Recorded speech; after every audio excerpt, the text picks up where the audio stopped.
O Samoa, ale Samoa Entertainment TV mai pia o si mai lau whaafonga. Ua whale o whala wa i te lea i le taitai o le itua ngai le HRPP tu le epasa i le malia le ngaoi. Tala o lo avatu ia ia isi tangata e peo na ia taua. Matau nu wai i le whaalele o ana saunoa ngā whaasanga i le whongawhetalai o le mota. Li o pali i ta eu maspau. Lea e manatu li o le tau whaaleanga. Ai usi mai whaafonga le saunoa ngā tu le epa i lungo le i tulau so ta inga tele mvave. O le tulangana le e nei, ua tele no nau i a whaitionga.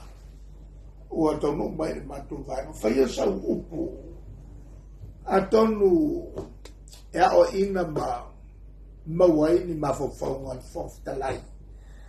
E wholinga mai e leo marmalama i ana mela e whai. Ai o te ngona,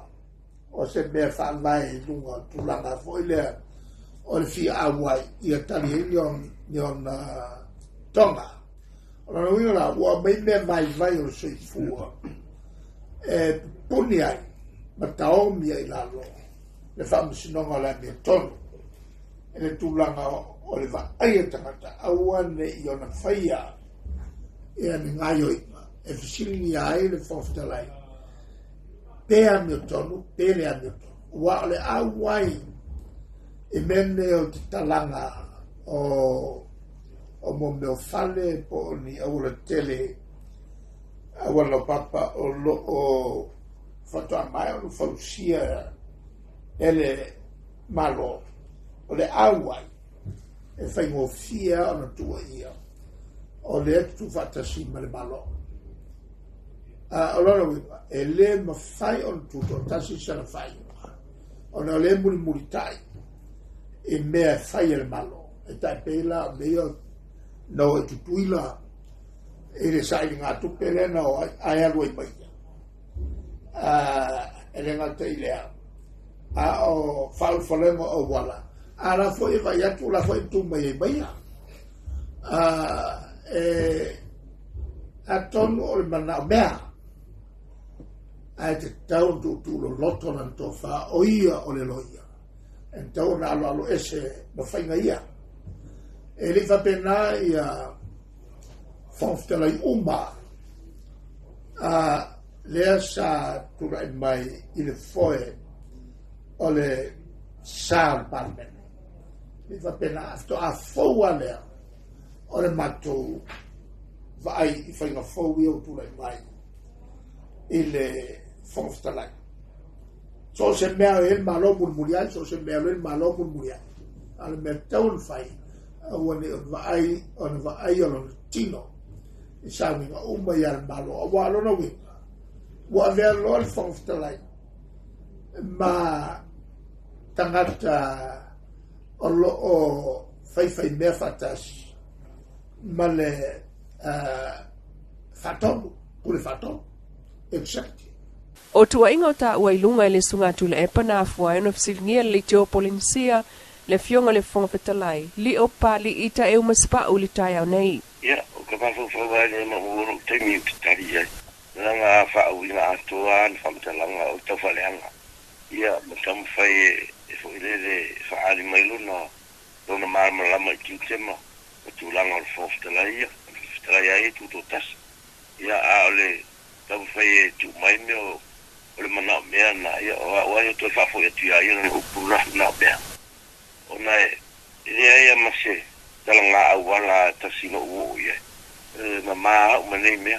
o le tūranga me tau awala ia, o lo manino a, na vile me foile, minsta amanta na noa. Ia mawhate ia mai ia, minsta ia olo, wa olo ia olo. Na o ia la ia tala ngā awala, le o foile maa lo, ia lato mesa fa yesu ia. No mana tuan fa mama venga ile tugu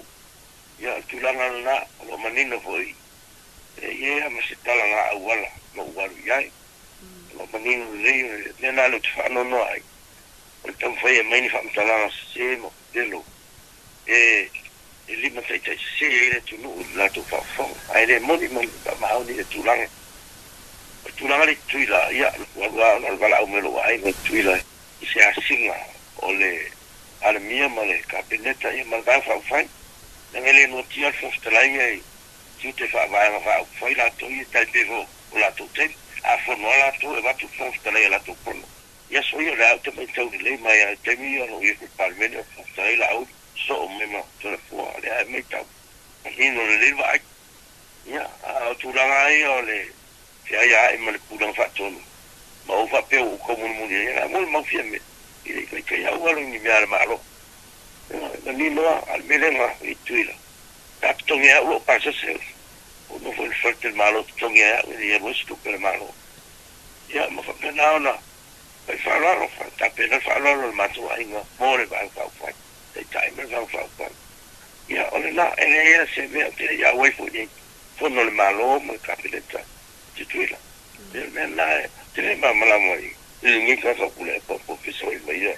tu hay una familia no para la y le va bien y al tu la no mala va ya palmero te fanno noi wa fai nai ne te cucino for palmero tu i tona tanu tu e na le ma fa ga so le fono ya sì to ma fa wa tu la tu la to fai ne tu ina le fa vai ma le sa le am tu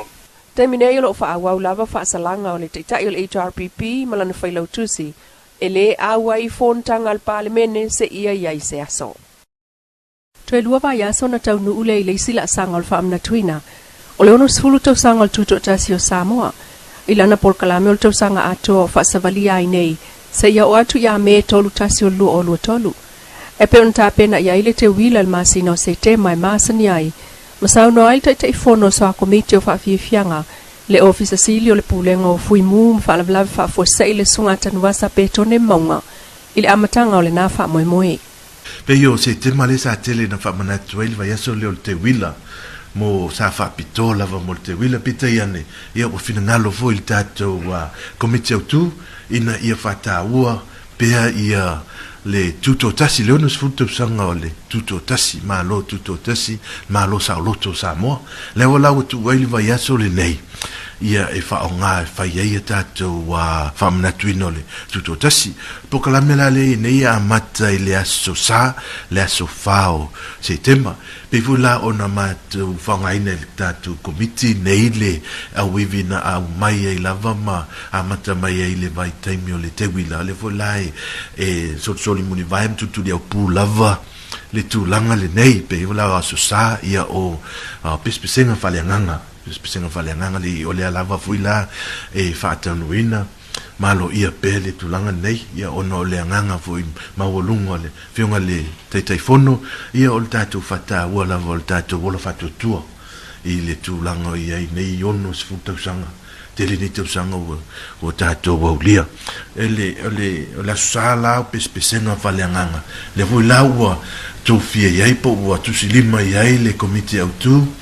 ia fam tu leva noi tatu